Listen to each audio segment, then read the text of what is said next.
Halo Sobat Banten, kembali lagi di podcast Ngobduls. Ngobduls itu ngopi dulu.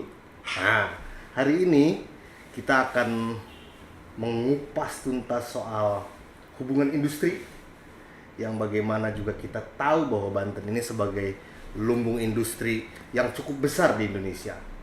Tentu ketika bicara lumbung industri, ini juga akan membuat dinamika antara pekerja dan pengusaha cukup tinggi. Lalu apa aja sih yang berperan? Siapa saja yang berperan menjaga agar hubungan keduanya tetap harmonis dan produktif? Nah, kali ini kita bertemu dengan narasumber yang sangat jos, kompeten, dan memang ahli di bidangnya. Siapa beliau?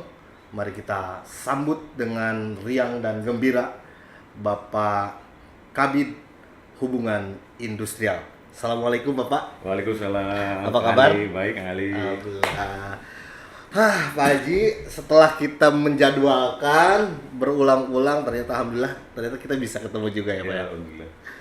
Bagaimana Bapak kerjaannya? Aman? Lancar? Aman, alhamdulillah. Kemarin kebetulan ada beberapa kegiatan yang memang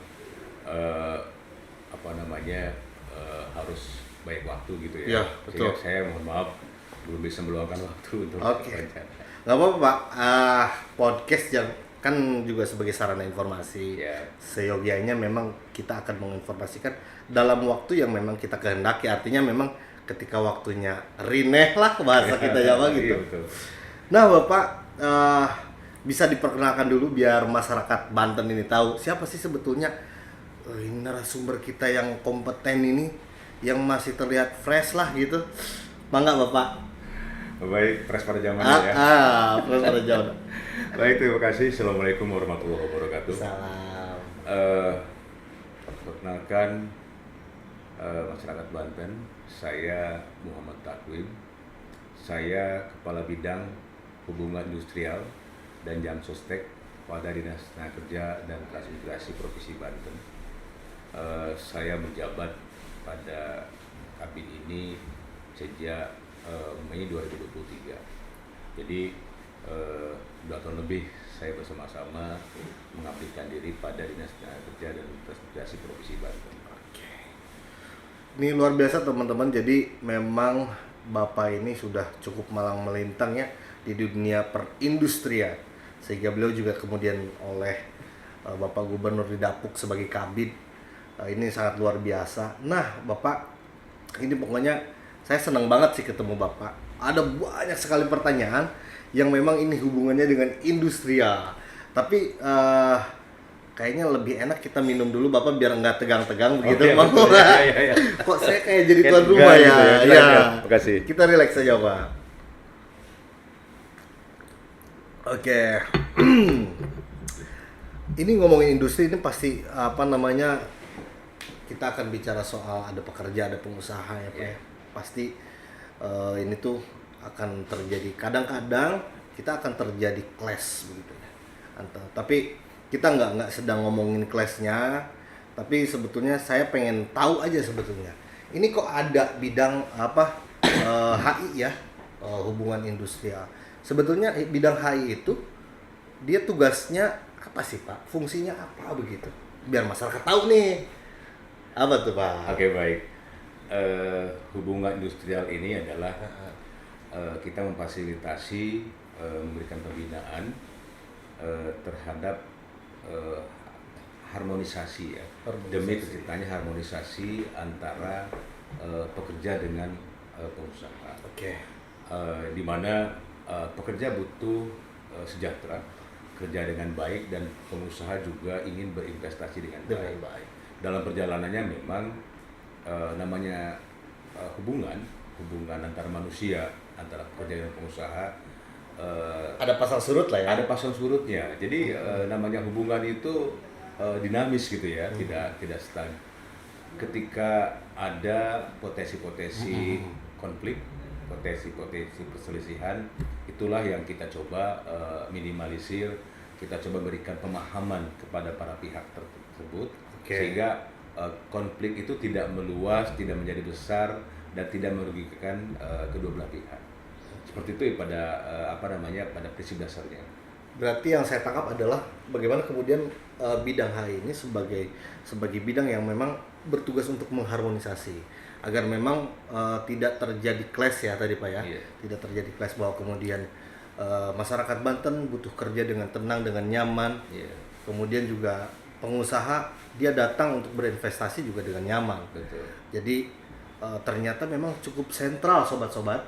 Jadi sobat Ngobdos, saya memang tidak salah ini kita pilih narsumnya, memang sudah sangat jos. Nah, Bapak ngomongin apa namanya masalah eh, kelembagaan nih. Saya tadi apa namanya bicara soal apa HI ini hubungan industrial. Ini ada nggak sih hubungannya dengan teman-teman yang memang harmonisasi dengan teman-teman serikat pekerja gitu. Bapak mungkin sering banget tuh kayaknya ngopi banget sama teman-teman buruh gitu. Iya, iya. Karena kita perhatiin di Banten sih mungkin lebih ke ini Pak ya, apa? Lebih harmonis ya hubungannya. Karena belum juga kita ngelihat dan jangan sampai kita ngelihat ada aksi yang anarkis, tapi rata-rata sih teman-teman buruh paham betul karena tuntutannya jelas gitu Pak. Ya. Memang berbicara pekerja, kita tidak bisa lepas dari serikat buruh, serikat Betul, pekerja. betul. Karena mereka adalah suatu wadah ya, wadah bagi para pekerja untuk menyampaikan, memperjuangkan aspirasinya, memperjuangkan nasibnya, sehingga serikat pekerja, serikat buruh ini kita lebih mungkin lebih mudah berkoordinasinya. Lebih mudah. Karena di perusahaan tersebut ada serikat buruh, ada serikat pekerja, kemudian permasalahan-permasalahan yang ada di perusahaan tersebut juga mungkin sampai juga kepada serikat buruh, serikat pekerja. Jadi kita tinggal koordinasi dengan teman-teman serikat buruh, serikat pekerja, bagaimana solusinya, apa masalahnya. Karena biasanya yang lebih paham adalah serikat buruh, serikat pekerja, kalau kita sebutnya PUK yang ada di perusahaan tersebut. Nah, tentunya karena sering kami diskusi dengan teman-teman serikat buruh, serikat pekerja, para pengurusnya dari federasi, dari konfederasinya, ya alhamdulillah sampai saat ini saya udah kayak saudara dengan teman-teman itu. Teman-teman buruh ini ya. Buruh dengan serikat pekerja itu. Dan selain itu juga secara formal kita agendakan ada pertemuan rutin.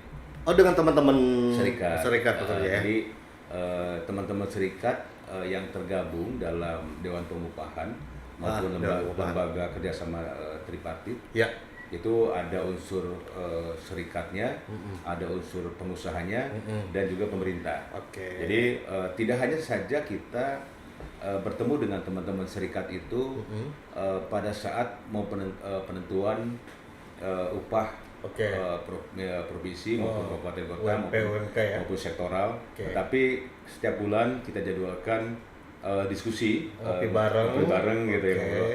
Bahkan kita ingin kemas pertemuan itu setidak formal mungkin gitu kan. Tidak hanya di gedung gitu biar lebih kedekatan emosionalnya dapat lah gitu. Jadi itu intinya kita ingin melihat sejauh mana penetapan UMP, UMK oleh gubernur teraplikasikan, kendalanya bagaimana, tantangannya apa gitu kan. Dengan sering ngobrol kita lebih tahu. Dan kita bicara ke depan mau seperti apa nih UMP, UMK gitu kan. Seperti itu kira-kira. Nah, Bapak bicara ngomongin masalah kelembagaan Bapak. Berarti ketika ada perselisihan, yang pertama pintu yang diketuk itu kalau ada perselisihan antara pekerja dengan pengusaha adalah bidang HI kan ya. Akhirnya tuh bidang HI yang betul-betul dia posisinya mediator lah gitu ya, antara pemerintah dengan memang pengusaha dan pekerja gitu. Nah, Pak, ngomongin tadi saya agak tergelitik nih. Sebetulnya selain upah yang teman-teman serikat itu sering sampaikan, khususnya di Banten Pak ya, aspirasi mereka itu apa sih sebetulnya Pak? Karena yang kita tahu kalau di blow up media kadang-kadang itu tuh jadi pertanyaan ya sebagian masyarakat gitu. Buruh teh paling demona minta naik kerja gitu. Padahal minta naik gaji gitu. Padahal yang saya pikir tidak semuanya kok. Teman-teman buruh itu ada banyak hal tuntutan gitu misalkan. Itu apa sih sebetulnya secara global aja Pak di Banten itu kasusnya seperti apa sih sebetulnya? Memang dimanapun permasalahan itu sekitar upah, sekitar kesejahteraan gitu ya. Walaupun mungkin pernah terjadi beberapa permasalahan Oke. non upah gitu ya, misalnya pelecehan dan lain Iya. sebagainya, atau mungkin terkait dengan apa namanya disiplin jam kerja misalnya kan dan lain sebagainya, atau hak-hak buruh yang lainnya yang memang mungkin tidak ketemu titik terang di antara mereka. Jadi betul bahwa di kami salah satunya adalah memediasi dan Mediasi, ya. dan di bidang HI juga kita punya beberapa tenaga fungsional mediator yang tugas utamanya adalah memediasi ketika serikat buruh ya pekerja dengan pengusaha ada tidak ketemu titik kesepakatan gitu ya. Jadi beberapa permasalahan sebenarnya kan alhamdulillah di Banten tidak sampai krusial. Oke. Sebenarnya mereka bisa selesaikan diri di internal mereka, ada bipartit. Jadi ketika si pekerja ada permasalahan mungkin bisa difasilitasi oleh serikat yang ada di situ, mereka selesaikan di rumah tangga mereka dengan perpengusahanya. gitu ya. Masalah apa nih gitu kan. Nah kalau memang mereka berdua tidak ketemu apa namanya kesepakatan antara pengusaha dengan pekerja, mereka bisa menyampaikan ke pemerintah melalui Dinas Tenaga Kerja Kabupaten Kota maupun provinsi. Nah baru kami bantu mediasi. Melalui tenaga fungsional mediator kita bantu penyelesaiannya, tentunya berdasarkan norma yang ada, berdasarkan perundang-undangan yang berlaku, apa yang menjadi masalah. Misalnya ada apa namanya kasus PHK dan sebagainya. Apapun permasalahannya kita sama-sama lihat normanya gitu. Jadi alhamdulillah sampai sejauh ini setiap permasalahan pun juga Beres lah ya. beres, nggak sampai ke pengadilan hubungan industrial. Gitu. Nah Pak, ngomongin masalah tadinya, kita nggak akan pernah lepas dari masalah apalagi khususnya bidang industri gitu Pak. Bicara bidang industri karena memang Banten ini dengan potensi industri yang cukup besar, investasi yang cukup tinggi. Nah, ada nggak sih Pak challenge ataupun tantangan yang selama Bapak di Kabid HI ini, ada nggak sesuatu hal masalah yang besar yang ataupun tantangan besar yang Bapak hadapi itu sampai detik ini gitu? Terkait industrial ya. Terkait industrial ya. Bahwa kami sebagai pemerintah atas nama pemerintah, tantangannya adalah sederhana kedengarannya, ingin para pekerja di Banten itu sejahtera, ingin upah mereka memadai ya, mencukupi untuk kebutuhan keluarganya. Tetapi juga pengusaha tidak merasa diberatkan. Iya. Pengusaha merasa nyaman berinvestasi di Banten, gitu kan? Saya ingat gini Pak, punten, saya potong. Ada kalimat kalau orang Sunda itu kumaha carana orang nyabok tapi nu dicabok kita seuri. Tak gitu. Nah gitu ya. Artinya memang kita nggak memberatkan ya dua-duanya. Ya. Kita mencabok itu dalam artian kita itu ngasih paham bahwa pekerjaan juga harus dipernahkan, harus benar-benar upahnya harus seserius mungkin karena mereka ya menghidupi toh juga pada akhirnya memang ini saya rasa kalau di Banten mah cukup kondusif Pak ya. Cukup kondusif. Kalau saya ngelihat daerah-daerah lain kan agak ngeri juga gitu Pak.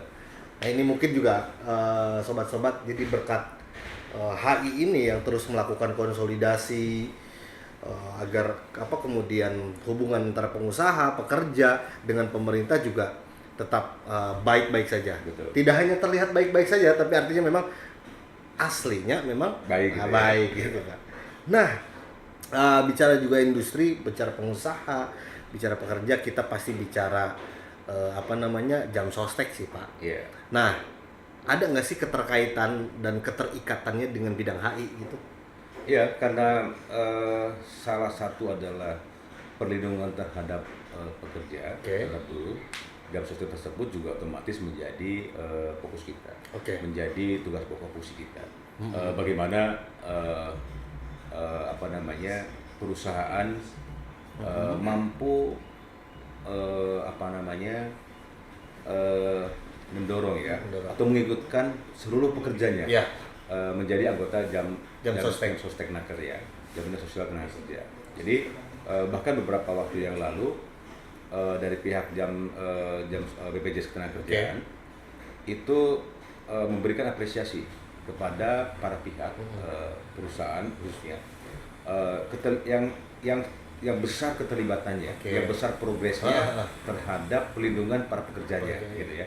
Jadi kalau kita berbicara perusahaan itu kan mungkin di mata masyarakat itu perusahaan yang besar, yang serba mampu, serba memadai. Tetapi bagaimana perusahaan-perusahaan menengah dan kecil juga memperhatikan pekerjanya, bahkan tidak hanya pekerja. Jadi yang menjadi poin itu adalah ketika seluruh pekerja sudah diberikan penjaminan oleh perusahaan juga memberikan perhatian kepada masyarakat sekitar, gitu ya. Ada yang pedagang di sekitar perusahaan, ada pokoknya masyarakat yang beraktivitas di buffer zone lah, daerah penyangga begitu. Betul. Ya. Itu ada juga perusahaan yang sudah memberikan jaminan terhadap orang-orang tersebut, gitu ya. Jadi kita apresiasi bahwa mereka perusahaan nggak terlalu besar, tetapi melindungi semua, menjaminkan perlindungan keselamatan terhadap pekerjanya, tetapi juga masyarakat di sekitarnya, gitu ya.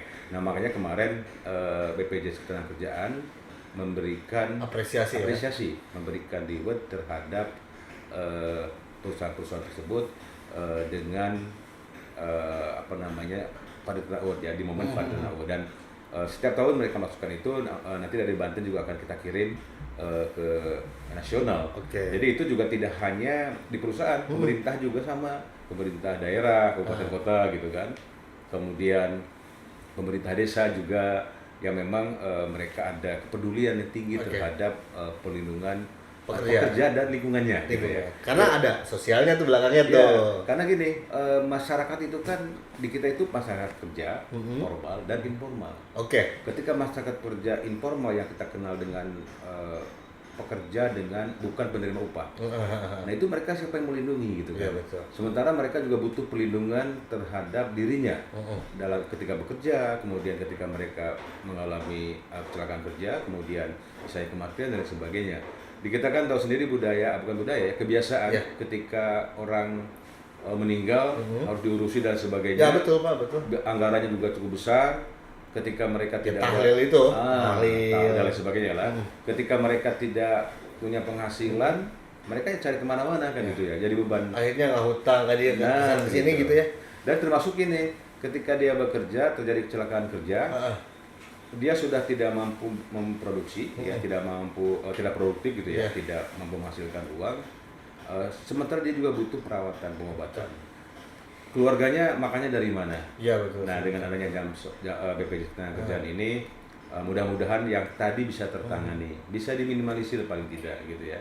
Dan kami juga selalu mensosialisasikan kepada pengusaha, kepada perusahaan agar terus ditingkatkan penjaminannya, gitu kan. Karena juga di Banten belum semua perusahaan dengan berbagai keterbatasan kemampuan dan sebagainya melindungi pekerjanya, gitu ya. Jadi kami terus sosialisasikan agar betapa pentingnya memberikan perlindungan kepada pekerja, gitu kan. Nah Pak, bicara soal itu kan bicara jam sostek adalah kemudian juga bicara soal pelayanan perlindungan lah ya.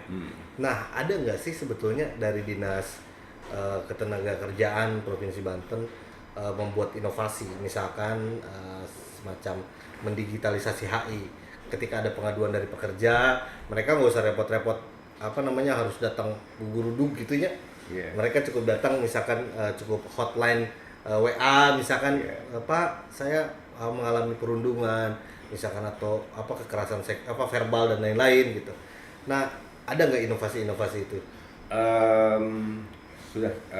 Sudah kita pikirkan bahwa semua pengaduan itu bisa online gitu kan, by system, sehingga mereka merasa terlindungi. Jadi karena ketika mereka terjadi resiko perusahaan, ketika masalah, mungkin yang bermasalah ini banyak, tetapi karena mereka tidak tahu bagaimana prosedurnya, mereka tidak tahu cara bagaimana pengaduannya, sehingga masalah-masalah itu tidak tuntas gitu ya. Dan dengan adanya mediator yang kita sering sosialisasikan, tidak jarang juga pada saat sosialisasi selesai acara mereka mengadu lah ya, memberikan laporan-laporan. sejauh ini memang by WA bahkan untuk sistem PHK ya, PHK. itu masih sudah bisa gitu Ya. kan. Tapi sistem secara keseluruhan mungkin kita perlu pikirkan kembali Ya, ya, kita oke. perlu rencanakan lebih matang sehingga betul mereka tinggal buka HP, mereka tinggal adukan permasalahannya, bisa langsung terespon oleh kita, gitu ya. Tetapi begini, permasalahan yang ada di perusahaan sekali lagi penyelesaiannya ada bipartit. Oke. Jadi selesaikan dulu di internal perusahaan Ya. antara serikat pekerja dengan Pengusahanya. manajemen. Nah kalau memang selesai, alhamdulillah. Tapi ketika mereka tidak ada titik temu, tidak Datanglah ke orang tua. bolehlah datanglah ke orang tua gitu. Iya, Kabupaten kota ada di situ, Iya, betul. kemudian provinsi juga ada sesuai dengan kewenangannya. Dan eh, betul memang bukan berarti yang tidak ke pemerintah juga bukan berarti sudah selesai. Bukan berarti yang tidak ada dirundingkan di internal mereka juga bukan berarti tidak ada masalah, Oke. gitu ya. Kami saya sepakat bahwa perlu ada suatu ruang bagi para pekerja agar bisa menyampaikan unek-uneknya lah gitu ya. Betul, Pak. Menyampaikan kalau masalah sih mungkin sudah menjadi besar ya. Ya. Kesannya besar kalau masalah. Tapi paling tidak ketika mereka terjadi hal-hal yang di luar norma ya, yang memang merugikan mereka, mereka ada jalurnya gitu ya. Saya sepakat itu. Oke, nah Bapak, kita tadi udah panjang kali lebar kali tinggi nih ngobrolin soal industri. Nah, ada nggak sih Pak pesan Bapak gitu ya untuk teman-teman pengusaha, teman-teman pekerja ataupun buruh agar ini mewujudkan lingkungan industrial di Banten yang sehat? Ya. Eh, Banten terbuka untuk Oke. yang berinvestasi. Bahkan kami jaminkan bahwa di Banten investasi aman, Aman, ya? kemudian letak geografis juga strategis. Untuk pemasaran kita misalnya pasarnya di Jakarta juga dekat dengan Jakarta. Masyarakat Banten sendiri juga cukup besar gitu ya, sehingga semua produk itu kalau dipasarkan di Banten juga menjanjikan gitu ya. Jangan sampai Banten menjadi pasar bagi produksi-produksi di luar Banten gitu Oke. kan. Satu, kemudian sumber daya manusia kita yang memang juga melimpah gitu ya. Itu sebagai aset juga untuk Oke. pengusaha. Jangan ragu bahwa SDM di Banten kalah bersaing dengan yang Oke. lain. Kami dengan berbagai stakeholder, dengan berbagai dinas terkait terus menyiapkan sumber daya manusia yang siap kerja, siap pakai, dan pada intinya masyarakat kita, anak-anak kita itu kalau diarahkan, dilatih, kemudian dibiasakan, itu akan mampu. Tidak ada yang tidak mampu yang dilakukan oleh masyarakat Banten. Jadi jangan ragu berinvestasi di Banten, jangan berpikir bahwa ribet dan lain sebagainya. Sumber daya manusia cukup, melimpah gitu ya, bahkan ada bonus demografi Betul. gitu ya, yang setiap tahun kita meluluskan SMK, lulusan SMK, kemudian juga tadi letak geografis yang dekat dengan pelabuhan internasional, kemudian dengan bandara internasional, juga dekat dengan Sumatera gitu ya. Betul. Kita adalah penghubung antara Sumatera, otomatis operasional logistik kalau dikirim misalnya pasar di Sumatera nggak terlalu besar biayanya gitu kan. betul. Jadi saya berharap kepada para investor yang sudah berinvestasi di Banten, terus kembangkan, bila perlu buka lagi cabang di mana. Betul. Tidak mesti keluar Banten. Ya, Banten masih luas. Kalau misalnya sudah sempit di Tangerang, Serang, Pandeglang, Lebak Masih kosong. masih banyak, masih luas. Silakan berinvestasi di sana. Buka sebanyak-banyaknya lapangan kerja di sana. Kemudian mudah-mudahan target pemerintah menekan angka pengangguran dengan menciptakan lapangan kerja yang banyak juga ikut kita dorong gitu ya, terminimalisir. Bisa kita capai seperti itu. Kemudian untuk para pekerja yang ada di Banten, kita bersyukur yang sudah bekerja sudah bisa menafkahi keluarganya. Masih banyak di luar kita masih yang belum bekerja, jadi bekerjalah dengan baik ya. Insya Allah perusahaan juga memperhatikan kesejahteraan. Kita bantu dorong bagaimana caranya pekerja sejahtera. Jadi jangan sedikit-sedikit pundung keluar kerja gitu kan. Kalau misalnya aksi unjuk rasa ada sesuaian, itu wajar. itu normal, sebatas memang tidak anarkis dan sebagainya, tidak merugikan pekerja sendiri, perusahaan, pemerintah, dan masa depan pekerja gitu ya. Itu hal yang wajar untuk menyuarakan, memperjuangkan hak-haknya. Jadi bekerjalah dengan baik, tingkatkan produktivitas, berikan kepercayaan kepada para pengusaha, tunjukkan bahwa kita adalah masyarakat Banten yang bisa kerja, bisa menghasilkan pekerjaan yang berkualitas gitu ya, dan memang sudah teruji. Itu pertahankan, dan syukur-syukur investor ini juga bisa mempromosikan kepada para pengusaha yang lain di luar daerah maupun di luar negeri bahwa Banten itu ternyata kondusif, investasi di Banten itu untung gitu. Enak gitu kan. Jadi dibuka lagi perusahaan lagi dan tentunya yang akan menikmati adalah saudara-saudara kita, tetangga kita, dan bahkan mungkin anak cucu kita. Kalau misalnya berinvestasi di sini, kemudian yang didapatkan baru mulai, kemudian didapatkan negatifnya secara langsung juga kan akan jelek juga. Dan kemudian saya berharap kalau para pengusaha kemudian berinvestasi di Banten, mereka mendapatkan kenyamanan, tentunya akan berdampak terhadap kesejahteraan kerja lagi. Siap. Karena banyak juga perusahaan yang menerapkan gajinya tidak hanya di UMK, bahkan banyak juga yang lebih dari UMK. Kita mengenal struktur skala upah. Kita mengenal struktur dan skala upah. Jadi di situ berapa tunjangannya, berapa kenaikan dari kompetensinya, berapa bonus dari kinerja dan sebagainya. Banyak perusahaan sudah melakukan itu gitu. Dan juga tentunya berbalik lagi kepada pekerja. Berbalik lagi pada kesejahteraan pekerja. Kalau pekerja sejahtera, pekerja nyaman, ekonomi tumbuh. Kan mereka pasti akan belanja juga. Betul. Tukang ketoprak, tukang uduk kan laku juga gitu ya. Minimal lingkungan sekitar mereka gitu kan. Dan itu yang multiplier effect yang memang akan terjadi pertumbuhan ekonomi yang ada di Banten. Semakin banyak geliat ekonomi, semakin tumbuh ekonomi di Banten. Semakin sejahtera rakyat Banten. Nah, sahabat-sahabat Ngobduls, nah memang ini pesan-pesan yang sangat-sangat keren dari Bapak Kabid. Ternyata memang di Banten ini alhamdulillahnya semuanya kondusif. Dan tadi pesannya bahwa ayo para pekerja upgrade dong, yuk kita upgrade gitu. Yang soft skills-nya baru segini kita naikin lagi gitu. Pengusaha yang kamu sudah investasi, ayo ajak dong teman-temannya investasi.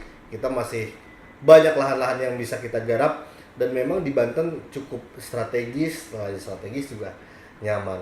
Nah Bapak, barangkali itu keren banget Bapak informasinya. Terima kasih banyak juga waktunya. Ini mudah-mudahan masyarakat Banten lihat nih, kita punya kabid yang keren begitu. Intinya mudah-mudahan Bapak sehat selalu. Amin. Industri kita terus maju dan kemudian sejahtera. Tidak ada lagi PHK lah. Ya, mudah-mudahan tidak. PHK itu mengkhawatirkan.